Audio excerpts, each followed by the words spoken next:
नमस्कार, मैं हूँ आरती और आप देख रहे हैं मृदुभाषी की खास पेशकश नेशनल बुलेटिन, जिसमें हम आपको बताएंगे हमारे देश समाज से जुड़ी आज की वह तमाम बड़ी खबरें जो आपको जानना जरूरी है।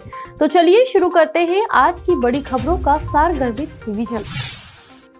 हल्द्वानी में रेलवे की जमीन से 50,000 लोगों को हटाए जाने के उत्तराखंड हाईकोर्ट के फैसले पर सुप्रीम कोर्ट ने गुरुवार को रोक लगा दी। सुप्रीम कोर्ट ने कहा कि इतने सारे लोग लंबे समय से वहां रह रहे हैं, उनका पुनर्वास तो जरूरी है। 7 दिन में ये लोग जमीन कैसे खाली करेंगे? सुप्रीम कोर्ट ने उत्तराखंड हाईकोर्ट के आदेश पर रोक लगाते हुए कहा, 50,000 लोगों को रातों रात नहीं उजाड़ सकते। सुप्रीम कोर्ट ने कहा कि अब उस जमीन पर कोई कंस्ट्रक्शन और डेवलपमेंट नहीं होगा। हमने इस पूरी प्रक्रिया पर रोक नहीं लगाई है, केवल हाईकोर्ट के आदेश पर रोक लगाई है। इस केस की अगली सुनवाई 7 फरवरी को होगी। उत्तराखंड हाईकोर्ट ने रेलवे की 29 एकड़ जमीन पर अवैध कब्जे को गिराने का आदेश दिया था। वहां करीब 4,000 से ज्यादा परिवार रहते हैं। एशिया कप में भारत और पाकिस्तान आमने सामने होंगे। गुरुवार को एशिया क्रिकेट काउंसिल के अध्यक्ष जय शाह ने एशियाई क्रिकेट का 2 साल का रोड मैप जारी किया। एशिया अक्टूबर-नवंबर में होने वाले वनडे वर्ल्ड कप से पहले सितंबर में खेला जाएगा। वनडे वर्ल्ड कप भारत में खेला जाना है। टूर्नामेंट वनडे फॉर्मेट में खेला जाएगा। टूर्नामेंट भारत पाकिस्तान एक ही ग्रुप में है। इसके अलावा भारत पाक महिला T20 emerging Asia Cup, men's emerging 50 over Asia Cup और मेंस अंडर 19 एशिया कप में आमने सामने होंगे।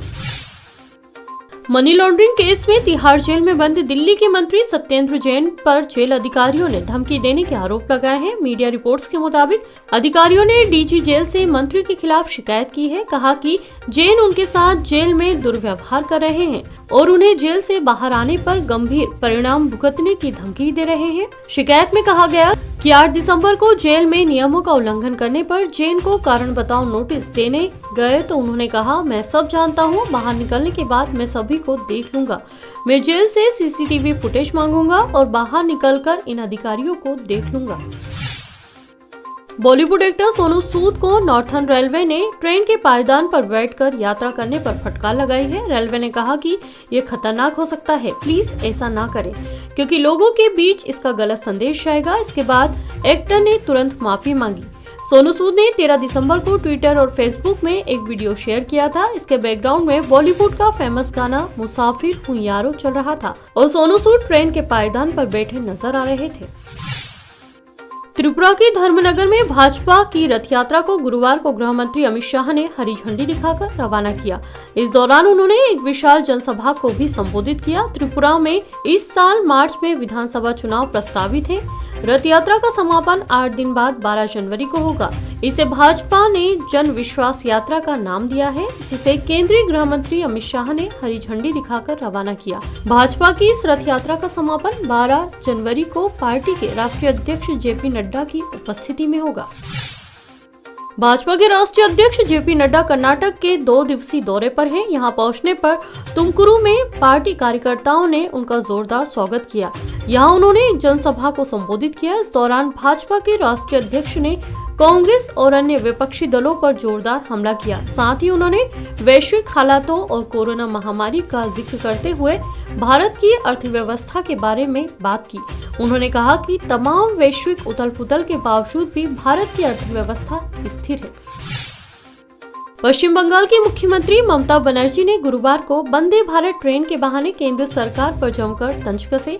ममता ने कहा कि वंदे भारत में कुछ भी विशेष नहीं, यह बस एक पुरानी ट्रेन है जिसमें नया इंजन लगाकर इसे नए जैसा बनाया गया है। उन्होंने वंदे भारत पर लगातार 2 दिन हुई पत्थरबाजी के मामले में भी जवाब दिया और कहा कि गलत जानकारी फैलाने वालों पर उनकी सरकार कार्रवाई करेगी। ममता ने कहा कि वंदे भारत पर पत्थरबाजी पश्चिम बंगाल में नहीं बल्कि बिहार में हुई थी। उन्होंने कहा कि वे घटना के बंगाल में होने का दावा कर झूठ फैलाने वाले मीडिया संस्थानों पर कार्रवाई करेंगी। उन्होंने आरोप लगाया कि ऐसी गलत जानकारी से राज्य की छवि खराब करने का प्रयास किया जा रहा है। झारखंड सरकार जैन समाज के सर्वोच्च तीर्थ समेत शिखर जी को पर्यटन क्षेत्र बनाने पर अड़िग है।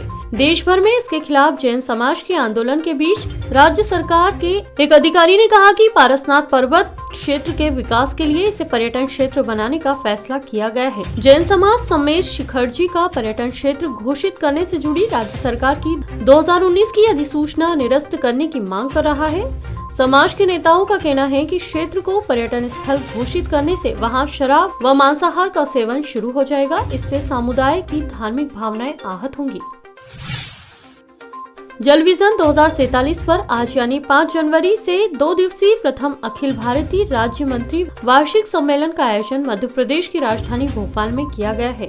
इस मौके पर प्रधानमंत्री नरेंद्र मोदी ने वीडियो कॉन्फ्रेंसिंग के जरिए सम्मेलन को संबोधित किया। उन्होंने कहा कि आज भारत जल सुरक्षा में अभूतपूर्व काम कर रहा है और अभूतपूर्व निवेश भी कर रहा है। जल संरक्षण के लिए राज्यों के प्रयास देश के सामूहिक लक्ष्यों को प्राप्त करने में बहुत सहायक होंगे। पीएम मोदी ने कहा कि मनरेगा के तहत पानी पर अधिक से अधिक काम किया जाना चाहिए।